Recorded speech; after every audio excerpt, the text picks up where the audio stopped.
नमो नमः प्यारे विद्यार्थियों।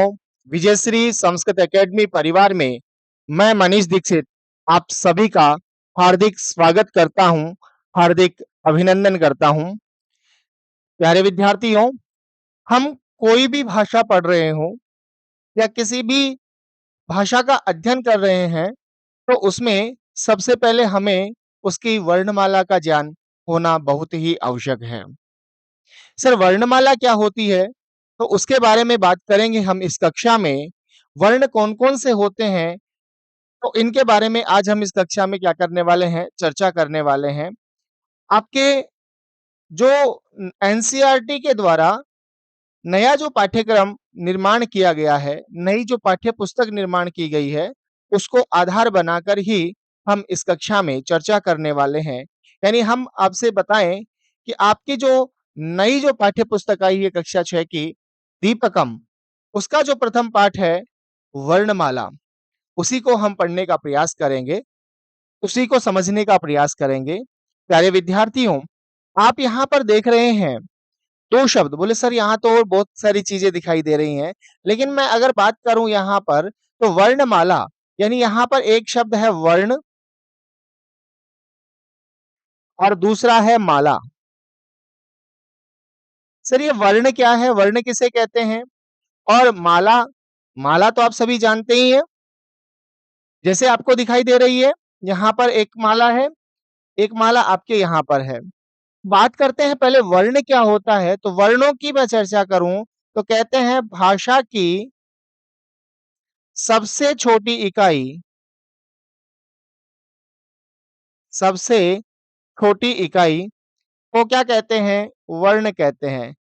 क्या कहते हैं, वर्ण कहते हैं। किसको वर्ण कहते हैं भाई, भाषा की सबसे छोटी इकाई को वर्ण कहते हैं। सर भाषा की सबसे छोटी इकाई से क्या तात्पर्य है, भाषा की सबसे छोटी इकाई का मतलब क्या है, यानी वे शब्द या जिनका हम टुकड़ा नहीं कर सकते, यानी सबसे छोटी से छोटी जो इकाई है उसको आप वर्ण कहेंगे। अब दूसरा शब्द आता है माला, दूसरा शब्द आता है आपका माला। ठीक है, माला का मतलब होता है पंक्ति या कतार। ठीक है, पंक्ति या कतार। अब यहां पर जिन वर्णों की आप बात कर रहे हैं, जैसे आपका अवर्ण हो गया, क वर्ण हो गया, प वर्ण हो गया, ये सभी के सभी क्या कहलाते हैं, वर्ण कहलाते हैं। इन्हीं वर्णों के बारे में हम इस कक्षा में बात करेंगे। इन वर्णों का जो क्रम है, जैसे आप यहाँ पर देख रहे हैं, ये फूल जो आपको दिखाई दे रहे हैं यहाँ पर, ये सारे अलग अलग हैं। इसी प्रकार ये वर्ण भी सारे क्या है, अलग अलग हैं। इन फूलों को तोड़ करके और एक पंक्ति में, एक धागे में, एक सूत्र में क्या करते हैं, इनको पिरोते हैं और वो स्वरूप बनता है माला का। उसी प्रकार आप यहाँ देख रहे हैं, ये रुद्राक्ष है। क्या है ये, रुद्राक्ष है। और इन रुद्राक्षों को एक धागे में, एक सूत्र में पिरो करके एक माला का स्वरूप देते हैं, यानी सबको एक जगह इकट्ठा करने का प्रयास करते हैं। उसी प्रकार जब वर्णों को इकट्ठा करके एक स्वरूप दिया जाता है, एकत्र किया जाता है, और उसी प्रक्रिया को कहा जाता है वर्णमाला। क्या कहा जाता है, वर्णमाला। तो इन वर्णमाला के बारे में हम क्या करने वाले हैं, इस कक्षा में पढ़ने वाले हैं, समझने वाले हैं, जानने वाले हैं। कक्षा को प्रारंभ करने से पहले माँ भगवती का ध्यान करते हैं, माँ सरस्वती का स्मरण करते हैं और आगे बढ़ते हैं। सरस्वती नमस्तुभ्यं वरदे काम रूपिणी विद्यारंभम करिष्यामि सिद्धिर्भवतु मे सदा, सिद्धिर्भवतु मे सदा।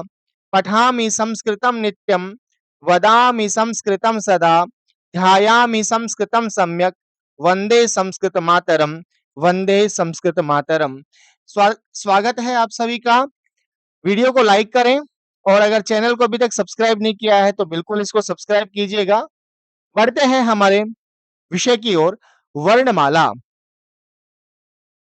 यहाँ पर वर्णमाला में शब्द है वर्णाहा। वर्ण आपके कितने प्रकार के होते हैं, वर्ण आपके दो प्रकार के होते हैं।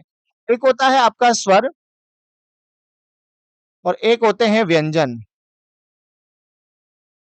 वर्ण कितने प्रकार के हो गए आपके, स्वर और व्यंजन, यानी कह रहे हैं यहाँ पे पहला है स्वराहा। देखिएगा आपकी जो पुस्तक है वो संस्कृत माध्यम में है और हम प्रयास करेंगे कि संस्कृत और हिंदी यानी जो हमारी भाषा है मातृभाषा उसमें भी पढ़ाएं और संस्कृत को संस्कृत माध्यम से भी पढ़ाएं, क्योंकि हिंदी वाले अध्यापक हिंदी में पढ़ाते हैं, अंग्रेजी वाले अध्यापक अंग्रेजी में पढ़ाते हैं, फिर संस्कृत वाले अध्यापक संस्कृत में क्यों नहीं। किमर्थम न तर्हि प्रयासं वयं कुर्मः यत् संस्कृतेनैव वयं पठिष्यामः। पश्यन्तु, आइए देखते हैं। पहला है स्वर। स्वर किसे कहते हैं? तो आप कहेंगे जिनका उच्चारण स्वतंत्र रूप से होता हो, वे वर्ण जिनका उच्चारण स्वतंत्र रूप से होता हो वो स्वर कहलाते हैं, और जिनके उच्चारण में स्वरों की सहायता ली जाती है वो व्यंजन कहलाते हैं। स्वरों की बात करें यहाँ पर, एक है आपके समान अक्षराणी, एक है संध्यक्षराणी। समान अक्षर से तात्पर्य है जो एक जैसे दिखते हैं, जैसे अ आ, इ ई, उ ऊ, रि री और लृ, ये आपके समान अक्षर हैं। और संध्यक्षर, संध्यक्षर का मतलब है दो स्वरों के मेल से जो वर्ण उत्पन्न होता है उसे संध्यक्षर कहते हैं। तो ये आपका है अ प्लस ई के मेल से, ये आपका अ प्लस ए के मेल से, ये आपका अ प्लस उ के मेल से, और ये अ प्लस ओ के मेल से। ठीक है, अ प्लस ओ के मेल से। तो ये आपके कितने हैं? चार आपके संध्यक्षर स्वर हैं। जैसे आपके संयुक्त व्यंजन होते हैं ना, ठ त्र ज, ऐसे ही स्वर भी होते हैं जिन्हें इस बार संध्यक्षराणी इस तरह का नाम दिया गया है। बात करते हैं व्यंजन वर्णों के बारे में। इनके बारे में विस्तार से पढ़ने वाले हैं हम इस पाठ में। हम इनको डिटेल से जानेंगे, विस्तार से समझने का प्रयास करेंगे। पहला है वर्ग्याः। वर्ग्याः का मतलब होता है वर्गीय व्यंजन। कौन से हैं ये? वर्गीय व्यंजन। वर्गीय व्यंजन, व्यंजनों के बारे में मैंने बताया, जो स्वरों की सहायता से वे वर्ण जो स्वरों की सहायता से बोले जाते हैं उन्हें व्यंजन कहते हैं। वर्ग्याः कितने हैं आपके? 25 वर्ण है। कितने वर्ण हैं? 25 वर्ण है। यानी हम ये कहें जैसे क वर्ग आपका, च वर्ग, ट वर्ग, ट वर्ग और आपका प वर्ग। तो ये कितने वर्ग हो गए आपके? 5 वर्ग हो गए। प्रत्येक वर्ग में 5-5 वर्ण है और ये कितने हो जाते हैं आपके? 25। कौन कौन से वर्ण है एक बार देख लेते हैं, समझ लेते हैं। क, ख, ग, घ, ङ, च, छ, ज, ञ, ट, ठ, ड, ढ, ण, त, थ, द, ध, न, प, फ, ब, भ, म। ठीक है, तो ये आपके 25 वर्ण हैं। 4 होते हैं आपके अंतस्थ। जब वर्णों का उच्चारण करते हैं तो प्राणवायु अंदर ही, है ना, हाँ, अंदर ही रुक जाती है, वे अंतस्थ वर्ण कहते हैं। इन्हें अर्ध स्वर भी कहा जाता है। क्या कहा जाता है? अंतस्थ वर्णों को अर्ध स्वर भी कहा जाता है। कौन कौन से हैं ये? य, र, ल, व, य, र, ल, व। ठीक है। ऊष्माणः, ऊष्माणः, ऊष्माणों की बात करें तो 4 वर्ण है, यानी जिनके उच्चारण में गर्म ऊष्मा आपके, है ना, मुख से बाहर आती है, तो उन्हें ऊष्म वर्ण कहा जाता है। और ये 4 वर्ण है आपके श, श, स और ह। साथ में आपके अयोगवाह वर्ण होते हैं, अनुस्वार और विसर्ग, यानी अ और अह, अंग और अह, यानी ये आपका अनुस्वार, अनुस्वार ये चिन्ह हो गया, और विसर्ग आपका ये चिन्ह हो गया। तो दो आपके क्या है? अयोगवाह है। अब इनको थोड़ा सा विस्तार से पढ़ते हैं, है ना, विस्तार से पढ़ते हैं कि सबसे पहले आपका क वर्ण ही क्यों आया? पहले छ भी तो आ सकता था। मन में एक प्रश्न होगा, इसको अच्छे से समझिए, क्योंकि ये आपकी प्रारंभिक कक्षा है। अभी तक आपने संस्कृत नहीं पढ़ी है और अब हम संस्कृत को पढ़ने वाले हैं, संस्कृत को समझने वाले हैं और खेल खेल में संस्कृत को क्या करने वाले हैं? समझने वाले हैं। प्यारे विद्यार्थियों, मन में कुछ प्रश्न आ रहे होंगे, उन प्रश्नों का हम समाधान करने वाले हैं कि सबसे पहले यहाँ पे क ही क्यों आया, ख बाद में ख क्यों है, कारण क्या हो गया उसका, फिर च क्यों है, ट क्यों है, तो इनके बारे में हम विस्तार से चर्चा करने वाले हैं। बढ़ते हैं कि जो पाठ्य पुस्तक का पहला पाठ है, वयम वर्णमालाम पठामः, उस पाठ की ओर स्वागत है आप सभी का। अगर अभी तक आपने वीडियो को लाइक नहीं किया है तो लाइक कर दीजिएगा। किसी भी प्रकार का कोई प्रश्न है मन में तो आप कमेंट्स करके जरूर बताइए और अपने दोस्तों के साथ जरूर इसको शेयर कीजिए और चैनल को अभी तक सब्सक्राइब नहीं किया है तो इसको सब्सक्राइब जरूर कर लीजिए, जिससे कि नोटिफिकेशन सबसे पहले आपके पास पहुंच पाए। तो पहले पाठ की आज हम बात कर रहे हैं, प्रथमः पाठः। प्रथमः पाठः का मतलब होता है, प्रथम का मतलब हो गया पहला, पाठः का मतलब हो गया पाठ। यानी कौन से पाठ की बात कर रहे हैं, प्रथम का मतलब हो गया पहला और पाठः का मतलब हो गया पाठ। यानी हम फर्स्ट चैप्टर की बात कर रहे हैं, प्रथमः पाठ की बात कर रहे हैं। पाठ का नाम है वयम वर्णमालाम पठामः। वयम यानी हम सब, वयम हम सब, वर्णमालाम वर्णमाला को, पठामः पढ़ें, हम हम सब वर्णमाला को पढ़ें। यानी हम सब क्या करेंगे, वर्णमाला को पढ़ेंगे। आइए, स्वागत है, मिलकर के क्या करते हैं, वर्णमाला को पढ़ते हैं।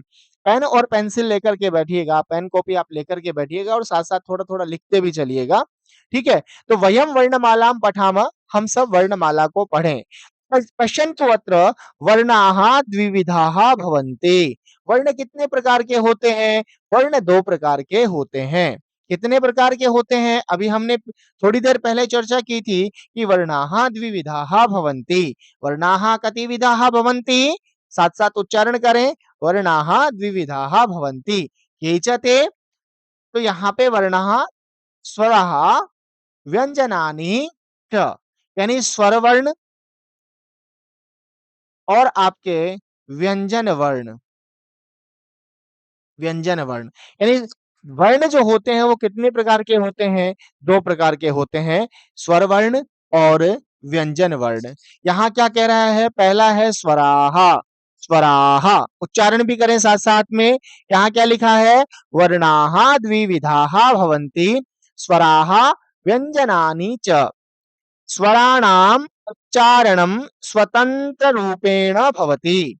स्वरों का, स्वराणाम यानी स्वरों का उच्चारणम, उच्चारण स्वतंत्र रूपेण, स्वतंत्र रूप से होता है। यानी वर्णों का उच्चारण क्या होता है, स्वतंत्र रूप से होता है। वर्णों का उच्चारण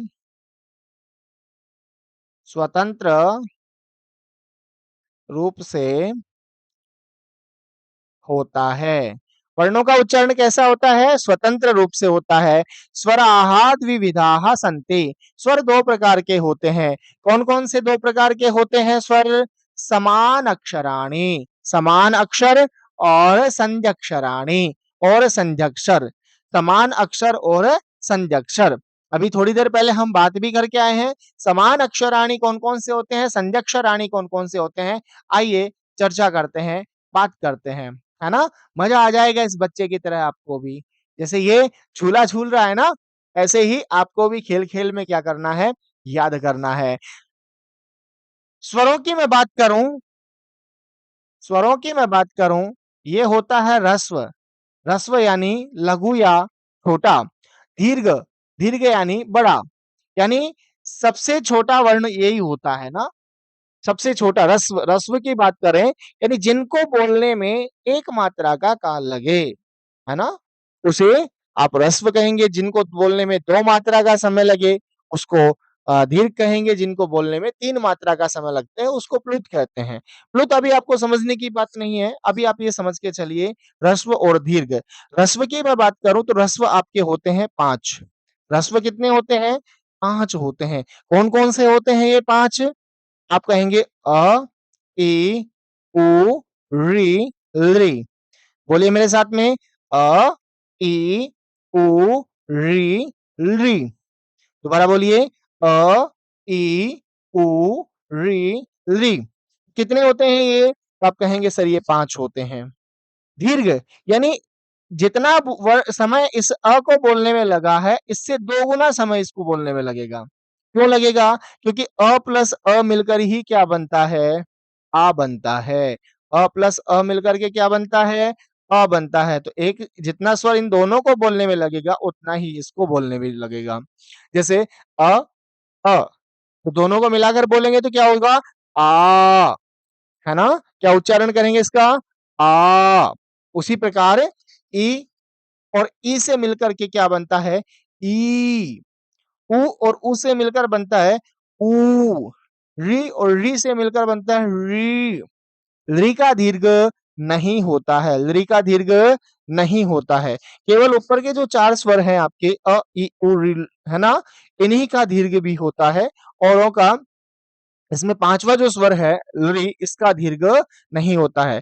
अ का उच्चारण कैसे करेंगे? अ और आ का आ, यानी दोनों में उच्चारण में आपको फर्क करना है। दोनों को बोलने में आपको अंतर देखना है। अ, आ इस तरह से। ठीक है? आगे आता है आपका संजक्षराणी। संजक्षराणी। संजक्षराणी में अभी हम बात करके आए थे आ प्लस ई मिलकर बनता है ए, आई, ओ, औ। ये संज्ञाक्षर यानी संधि कार्य हुआ है आपने। आपने अभी तक हिंदी में पढ़ा होगा संधि, 5वीं कक्षा में हिंदी में आप संधि पढ़कर आए होंगे, है ना?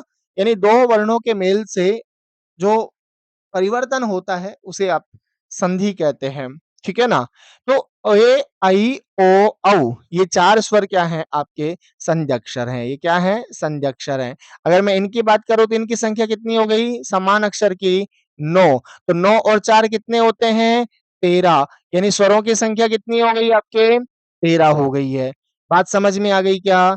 यानी दीर्घ स्वर और ह्रस्व स्वर को मिलाकर के हम बात करें तो 9 हो गए और संज्ञाक्षर स्वरों की बात करें तो आपके 4 हो गए। कुल मिलाकर कितने हो गए हैं ये? 13 हो गए हैं। ये जो अभी हमने बात की है वो देखिए आप यहाँ पर देखेंगे कि द्वयोः निश्चित स्वरयोः संधि द्वारा ये नवीनाः स्वरवर्णाः जायन्ते ते संज्ञाक्षर स्वराः भवन्ति। यानी द्वयोः तो 2 निश्चित स्वरयोः निश्चित स्वरों के द्वारा संधि द्वारा, है ना? यानी निश्चित जो स्वर है उनका संधि कार्य के द्वारा ये नवीनाः स्वर वर्णाः जायन्ते, ये नवीन स्वर वर्ण उत्पन्न होते हैं। ते संज्ञाक्षर स्वराः भवन्ति, यानी उन्हें क्या कहा जाता है? संज्ञाक्षर स्वर कहा जाता है। यानी 2 स्वरों के मेल से जो नए स्वर उत्पन्न होते हैं उन्हें संज्ञाक्षर स्वर कहा जाता है। अगर मैं कहूं कि ये ए जो वर्ण है वो कैसे बना है, तो इसमें अ स्वर है और ई स्वर है। ऐसे ये ओ जो वर्ण है ये वो कैसे बना है? इसमें अ स्वर है और उ स्वर है। इधर मैं आई की बात करूं तो इसमें अ स्वर है और ए स्वर है। और औ की बात करें तो इसमें अ प्लस ओ, इन दोनों स्वरों के मेल से ये वर्ण बनते हैं, है ना? यानी इन दोनों वर्णों के इन दोनों स्वरों के मेल से क्या बनते हैं? ये वर्ण बनते हैं। तो ये बात समझ में आ गई। अगर मैं कहूँ आपसे ए वर्ण कैसे बना है, तो आप कहेंगे अ और ई के मेल से सर ए बना है। ओ कैसे बना है? अ और उ के मेल से क्या कौन सा वर्ण बना है? ओ वर्ण बना है। ऐसे ही आपका आई जो वर्ण है ये कैसे बना है? अ और ए के मेल से बना है आई, और अ और ओ के मेल से आपका औ वर्ण बना है। यहाँ क्या कह रहे हैं? ली वर्णस्य दीर्घाः न सन्ति, यानी अभी हमने जो पढ़ा है इसमें ली वर्ण का दीर्घ नहीं होता है, ये हमने बात की अभी। और संज्ञाक्षर स्वरों के ह्रस्व नहीं होते हैं, यानी इसके क्या नहीं होते? ह्रस्व नहीं होते हैं। दूसरी पंक्ति यहाँ क्या कह रही है कि संज्ञाक्षराणाम ह्रस्वाः न सन्ति, यानी संज्ञाक्षर जो स्वर हैं इनका ह्रस्व नहीं होता है, क्योंकि ह्रस्व को बोलने के लिए एक मात्रा का समय चाहिए और इनमें दो दो स्वर है, यानी एक एक मात्रा मिलाकर बात करेंगे तो दो दो मात्रा हो जाती हैं, इसीलिए इनका ह्रस्व स्वर नहीं होता है। बात समझ में आ गई होगी? बोलो यस, है ना? हाँ। बोले सर आप कैसे सुनेंगे? मैं सुन लूंगा, आप बोलो यस, है ना? बहुत बढ़िया। चलिए आगे देखिएगा, एक होते हैं अनुनासिक स्वर। अनुनासिक स्वर कैसे स्वर होते हैं? अनुनासिक स्वर। यानी अनुनासिक क्या होता है उसको समझिएगा। कह रहे हैं कि मुखेन सह नासिकया अपि उच्चारिताः स्वराः अनुनासिक स्वराः सन्ति।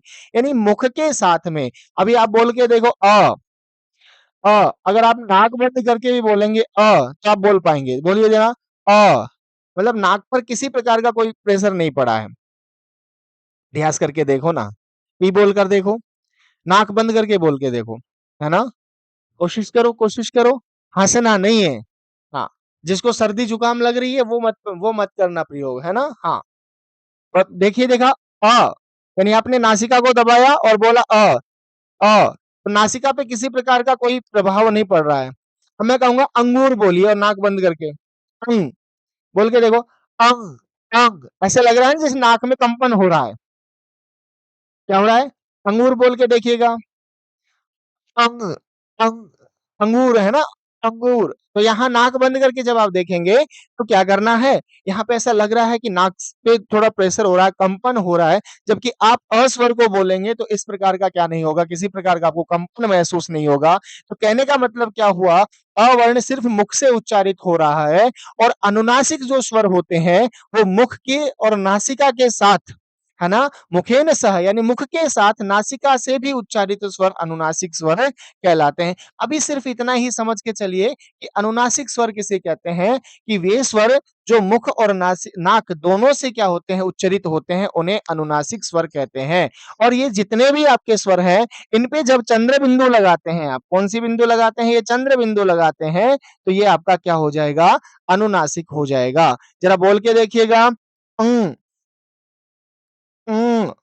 ई, ई, ओ, ऊ, ऋ, ऋ, ऋ, ए, ऐ, ओ, औ, है ना? तो इस तरह से क्या करना है, इनका उच्चारण करना है और आप अवश्य प्रयास करेंगे, है ना? थोड़ा-थोड़ा आप अभ्यास करें, थोड़ा-थोड़ा प्रयास करें।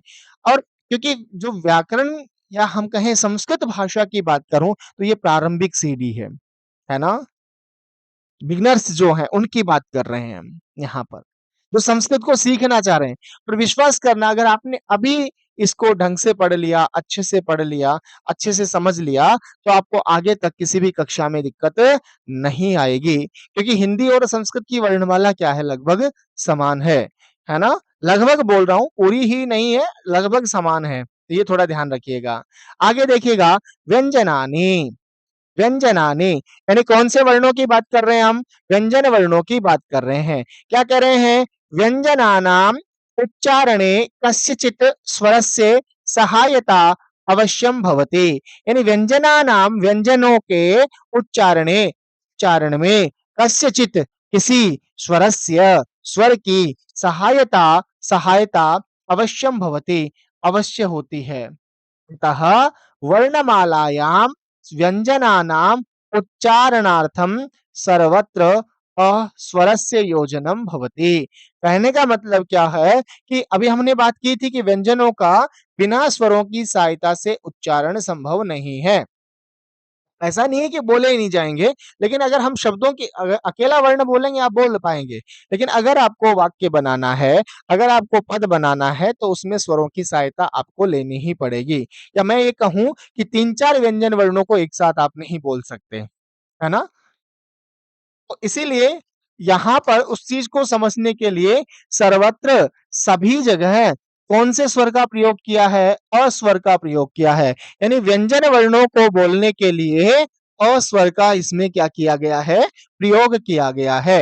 यानी ये कहें, यहां देखिएगा, अत्र व्यंजनम केवलम क ख ग घ, ये व्यंजन वर्ण केवल क हलंत वाला, यानी जिस व्यंजन वर्ण के अंत में हलंत होगा वो ही मूल व्यंजन वर्ण होगा, और जिसके अंत में हलंत नहीं होता है वो क्या होगा, आपका स्वर युक्त व्यंजन वर्ण होगा। यानी उसमें कौन सा स्वर आपको मिला हुआ दिखाई देगा, अ दिखाई देगा। यानी जब हम वर्णमाला पढ़ते हैं तो हमको यही दिखाई दे रहा है, क यही दिखाई देता है ना भाई, क्या दिखाई दे रहा है, वहां पे क दिखाई दे रहा है, यहाँ पर ख दिखाई देता है, क घ इसी प्रकार से दिखाई दे रहा है। जबकि मूल स्वरूप ये नहीं है, मूल व्यंजन वर्ण ये है। इसमें हमने भी बात की कि कौन से स्वर का योग कर दिया, यहाँ पर अस्वर का योग कर दिया, तब जाके रूप क्या बनता है आपका क। ख में अ मिलाएंगे तब क्या बनेगा ख। क में अ मिलाएंगे रूप क्या बनेगा ग। घ में अ मिलाएंगे क्या रूप बनेगा घ। तो क्या कह रहे हैं यहाँ पे, अत्र व्यंजनम केवलम क ख ग घ इत्येव अस्ति, यानी इतने ही हैं, मतलब इस प्रकार से ही है, यानी इसमें जो अ है वो व्यंजन नहीं है, वो स्वर वर्ण है। और स्वर वर्ण का यहाँ पे प्रयोग जो किया है वो केवल उच्चारण के लिए किया है, उच्चारण के लिए किया है। यहाँ पर भी लिखा हुआ है अत्र अस्वरः केवलम उच्चारणार्थम योजितः अस्ति, यानी यहाँ पर जो अस्वर है वो केवल किसके लिए है, उच्चारण के लिए ही योजित किया गया है।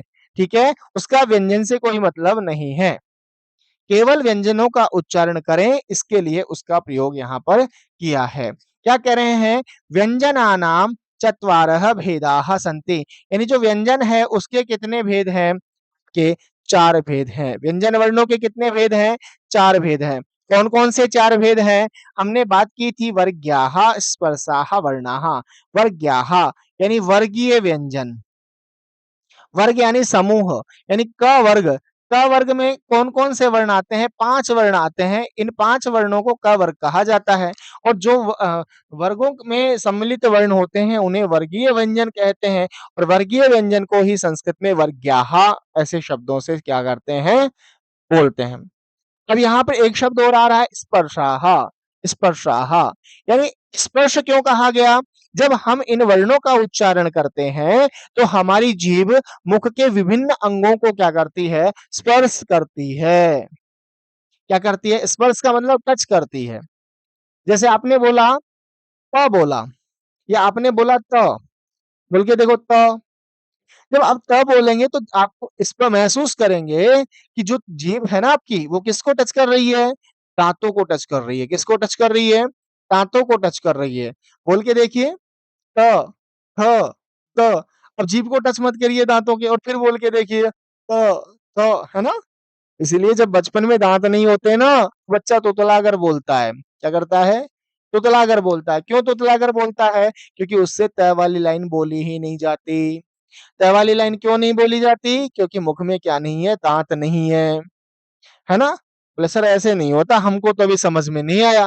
तो भले एक और तरीका बता रहा हूं, को समझ में आ जाएगा स्पर्श हो रहा है कि नहीं हो रहा है ना। यानी जीभ स्पर्श कर रही है, या फिर के जैसे होठ है, दोनों होठ आपस में टच होंगे, अभी आप प बोल के बताएंगे। बोल के देखिएगा प, प का उच्चारण करो, प फ प ह म। ठीक है, ह म। अब दोनों होठों को बिना मिलाए आपको क्या बोलना है, दोनों होठों को बिना मिलाए क्या बोलना है, प बोलना है। बोल के देखो पा, है हा। कोशिश करो, हंसना नहीं है भाई, है ना। बोले सर आपको कैसे पता चला हम हंस रहे हैं, मुझे सब पता है, मुझे सब दिखता है ना, मुझे सब दिखता है। बोल के देखिएगा जरा यहाँ पर, हाँ नहीं बोला जाता, इसीलिए ये क्या हो रहे हैं, आपस में स्पर्श होता है ना यहाँ पे। इसीलिए इसीलिए इन पांचों वर्गों को क्या कहा जाता है, स्पर्श वर्ण कहा जाता है। कैसे वर्ण कहा जाता है, स्पर्श वर्ण, क्योंकि ये किसी दूसरे के को टच करने के बाद ही क्या होते हैं, उच्चरित होते हैं।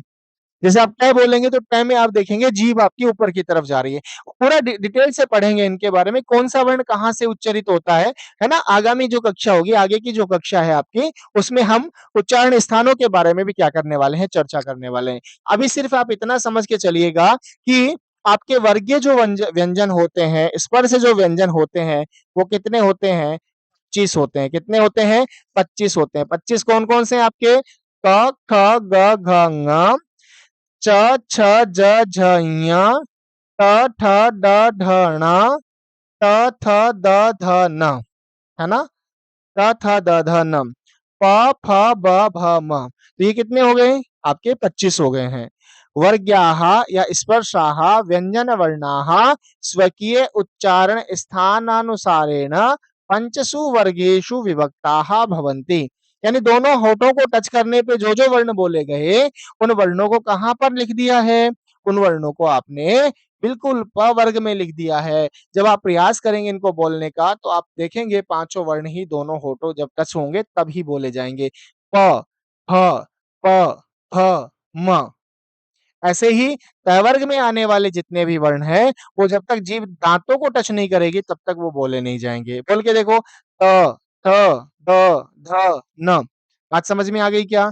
तो यही बात यहाँ कहने वाले कह रहे हैं कि स्वकीय उच्चारण के स्थानों के अनुसार ही पाँचों वर्गों में क्या किए गए हैं, इनको लिखा गया है, विभक्त किया गया है।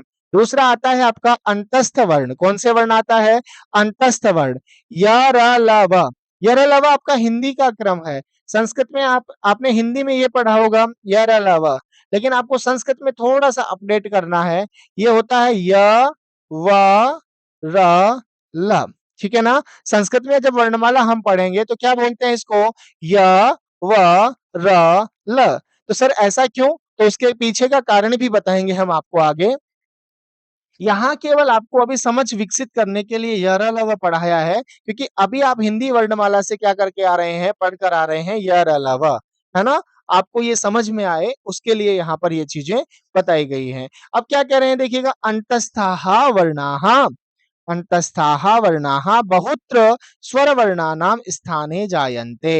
अंतस्थ जो वर्ण होते हैं वो बहुत बार स्वर वर्णों के स्थान पर उत्पन्न होते हैं। अतः एते अर्धस्वराः इत्यपि उच्यते। इसीलिए इनको अर्धस्वर भी कहा जाता है। इनको क्या कहा जाता है? अर्धस्वर भी कहा जाता है। बोले सर कैसे? क्योंकि इसकी जो उत्पत्ति हो रही है ना, वो किससे हो रही है? स्वर वर्णों से हो रही है। और जब संधि में हम पढ़ेंगे यण संधि, वहां पर ये आपको प्रक्रिया देखने को मिलेगी।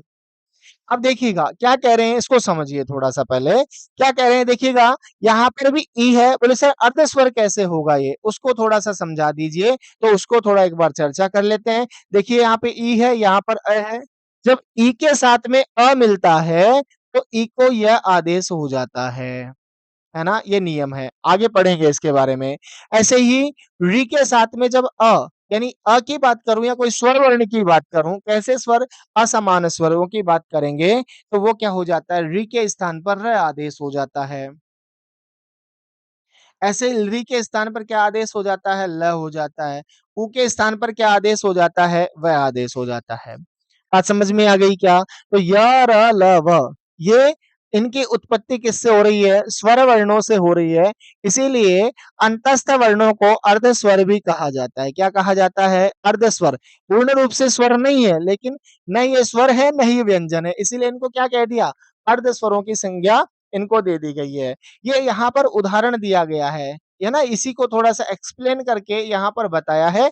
ये आपको जब संधि पढ़ेंगे तो वहाँ पे समझाएँगे। यदि प्लस अपि मिलकर के यद्यपि बनता है, पितृ प्लस आज्ञा मिलकर के पित्राज्ञा बनता है, लृ प्लस आकृति मिलकर के लाकृति बनता है और सु प्लस आगतम मिलकर के स्वागतम बनता है। क्योंकि कक्षा के प्रारंभ में ही हमने बोला था, आप सभी का स्वागत है ना? आप सभी का स्वागत है। तो स्वागत में ये व जो बना है, वो किससे बना था? सु के उ से बना था और मिलकर के क्या बना था? आगतम। बात समझ में आ गई क्या? अंतस्थ वर्ण कितने होते हैं आपके? 4 होते हैं। कितने होते हैं? 4 होते हैं। उच्चारण करके देखिएगा, य, र, ल, व। य, र, ल, व। है ना? हो जाएगा? चलिए, बहुत बढ़िया। आगे देखिएगा आपके ऊष्म वर्ण। कौन-सा है? ऊष्म वर्ण, है ना? ऊष्म वर्ण कह रहे हैं ऊष्माणाम व्यंजन वर्णानाम उच्चारण समये मुखात् उष्णः वायु निस्सरति। मुखात उष्णः वायु निस्सरति। यानी क्या कह रहे हैं कि ऊष्म वर्णों के उच्चारण के समय मुख से उष्ण वायु निकलती है। जैसे बोल के देखेंगे आप श, जब इनका उच्चारण करिए और मुख मुख के सामने आपके मुंह के सामने अपना हाथ लेकर के जाइए, आपको इस महसूस होगा कि इसमें जब इन वर्णों का उच्चारण कर रहे हैं, तो वायु जो है वो आपके हाथ को स्पर्श कर रही है। जैसे श, ठ, स, ह। ह बोल के देखो, आप तो ह से समझ में आ जाएगा, क्योंकि श, श, छ इन तीनों का उच्चारण एक जैसा नहीं होता है भाई, तीनों का उच्चारण अलग-अलग होता है।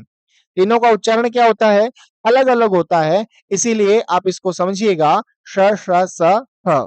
बात समझ में आ गई? ह को देखिए जब ह उच्चारण करेंगे तो आपको लगेगा कि मुख से हवा बाहर की तरफ आ रही है और आप जब हाथ लगाकर चेक करेंगे तो वहाँ पे आपको लगेगा कि आप उसके हाथ हाथ को क्या कर रहा है, वो स्पर्श कर रहा है।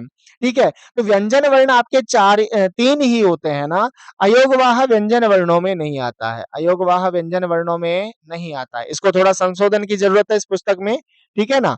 तो ये अयोगवाह वर्णों उसमें नहीं आता है। अभी हमने जो बात की थी यहाँ पे व्यंजन वर्णों के बारे में, यहाँ पर जो लिखा था हमने 4, ये 4 नहीं है, व्यंजन वर्ण 3 प्रकार के होते हैं। कितने प्रकार के होते हैं? चत्वारः भेदान् त्रयः ठीक है? त्रयः, ठीक है? त्रयः भेदा, त्रय भेद कौन-कौन से हैं आपके? पहला हो गया आपका स्पर्श वर्ण, दूसरा हो गया आपका अंतस्थ वर्ण और तीसरा हो गया आपका ऊष्म वर्ण। अयोगवाह वर्ण जो होते हैं, उनका डायरेक्ट माहेश्वर सूत्रों में क्या नहीं किया गया, उच्चारण नहीं किया गया है, ठीक है ना? हाँ, यद अयुक्ताः तद अयोगवाः, इस ऐसा होता है। अयोगवाः यानी ये कैसे वर्ण है? विशिष्ट व्यंजन वर्णः अस्ति, है ना? ये कैसे वर्ण है भाई? विशिष्ट वर्ण है। व्यंजन वर्ण विशिष्ट वर्ण है, ठीक है? जिनका उच्चारणार्थम स्वरस्य संयोजनम पूर्वम भवति न तो पश्चात। यानी जब हम इनका उच्चारण करेंगे तो इसमें स्वर पहले आता है और वर्णों में क्या हो रहा था? स्वर बाद में आता था। क प्लस अ मिलकर के क बना था। लेकिन इसमें क्या हो रहा है? स्वर वर्ण का उच्चारण पहले किया जाता है। जैसे अंक की बात करूं, अ प्लस न, ये विसर्ग वाला सॉरी अनुस्वार आपको दिखाई दे रहा है। ऐसे अ के बाद में 2 बिंदी लगेंगी तो बनता अह, है ना? अ के बाद में जब 2 बिंदी लगेंगी तो क्या कहेंगे? अह, और इस 2 बिंदियों को बोलते हैं विसर्ग। इस बिंदी एक ऊपर की तरफ जो बिंदी लगती है इसको बोलते हैं अनुस्वार। क्या बोलते हैं इसको? अनुस्वार बोलते हैं। बात समझ में आ गई क्या? अनुस्वार, अंग, तंग, है ना? तो इस तरह से आपका उच्चारण करते हैं। ये व्यंजन वर्णों के साथ भी लगेगा, लेकिन हमने कहा था ना वहां पे स्वर वर्ण के साथ ही इनका योग होगा, क्योंकि व्यंजन वर्णों में भी स्वर वर्ण समाहित होते हैं। क्या कह रहे हैं? व्यंजनैः सह सर्वेषां अपि स्वर वर्णानां संयोजनम भवति, यानी सभी व्यंजनों के साथ में व्यंजन वर्णों के साथ सभी स्वर वर्णों का संयोजन होता है, ठीक है? क्या होता है? सभी व्यंजन वर्णों के साथ में सभी स्वर वर्णों का संयोजन होता है।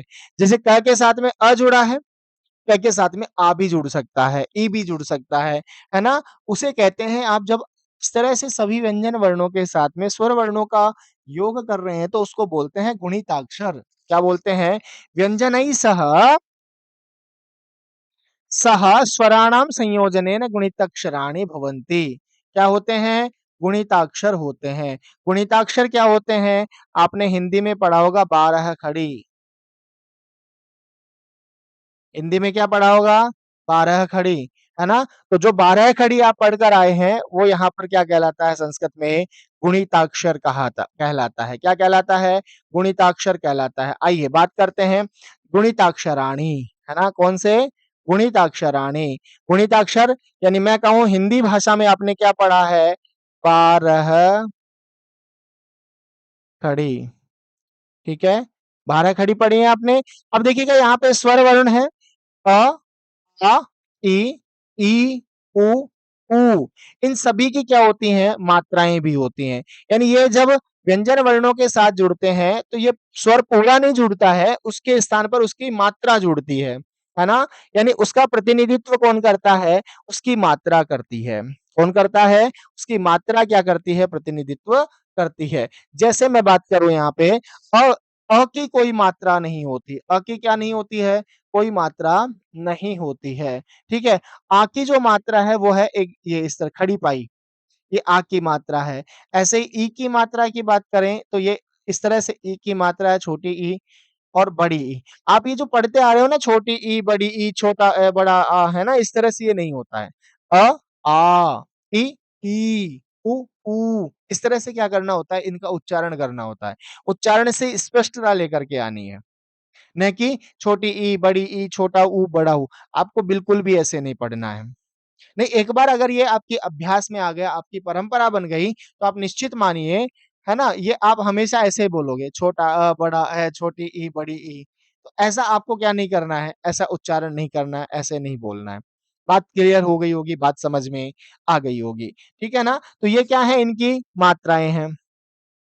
ये मात्राएँ हैं, ठीक है? अभी एक बार आपको थोड़ा-सा समझने के लिए इन 6 वर्णों के बारे में बात करते हैं, फिर और भी आगे चर्चा करेंगे। जैसे क के साथ में आपने क्या जोड़ा? इसकी कोई मात्रा नहीं है, तो इसको कै को हमने ऐसे कैसे लिख दिया।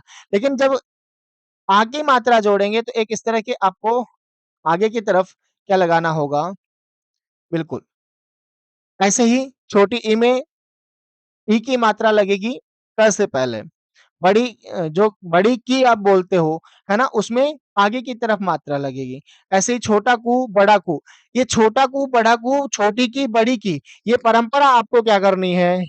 भूलनी पड़ेगी। अब इसे आप मेरे साथ बोलिए, बोलो क, का, की, कु, कू। यानी जो बड़ा ऊ है, उसको दीर्घ लंबा बोलेंगे, जो छोटा है यानी जो ह्रस्व है, उसको थोड़ा धीरे बोलेंगे। मतलब उसकी स्पीड कम होगी। कु, कू, की, तो आपके उच्चारण से ही पता चल जाएगा, ठीक है? ऐसे ही ख का बना कर देखो जल्दी से।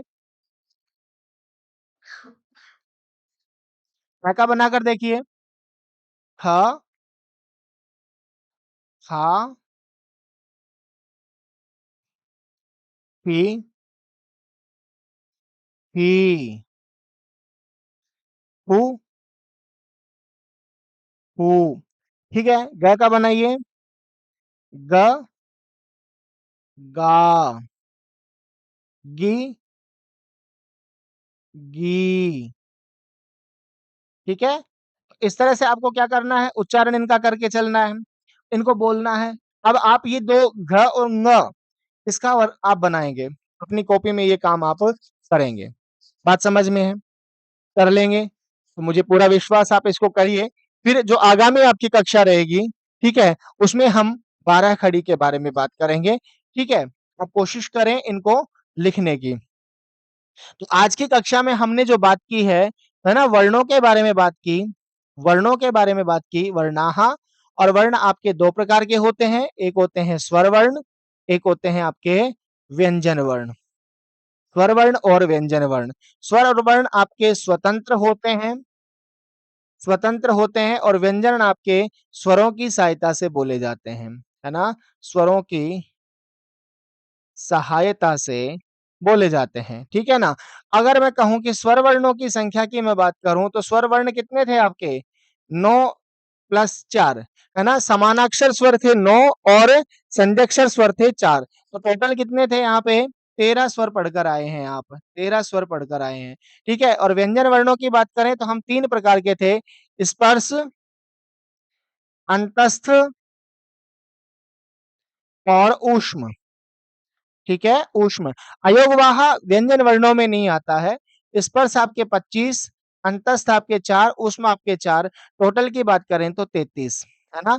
33 ये आपके हमने व्यंजन वर्ण पढ़े हैं। साथ में हमने एक बात पढ़ी अयोगवाह। अयोगवाह। अयोगवाह वर्ण कितने होते हैं आपके? 2। कौन-कौन से?